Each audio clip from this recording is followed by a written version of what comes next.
زندگی کیسے خوبصورت، زندگی بالکل الگ چیز، وہ کیسے خوبصورت، یہ بھی ایک ڈھانچہ ہے جس کے اندر میری زندگی قید ہے۔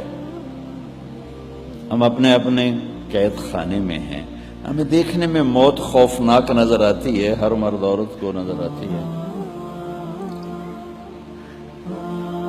میرے رب کی قسم، اگر اللہ راضی ہے ہم سے، جاتے ہوئے اگر ہم سے اللہ راضی ہے تو موت سے خوبصورت پیغام کوئی نہیں، اور موت چھوٹی ہے، ہمیشہ کے دکھوں سے انسان نجات پا جاتا ہے۔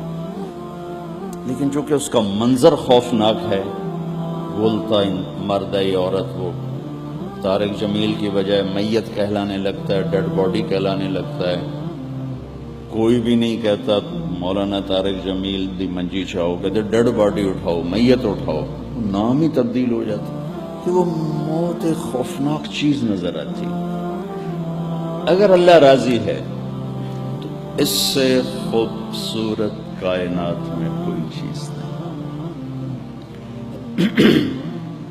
اگر اللہ ناراض ہے اس سے خوفناک کوئی چیز نہیں، ہلاک ہو گیا۔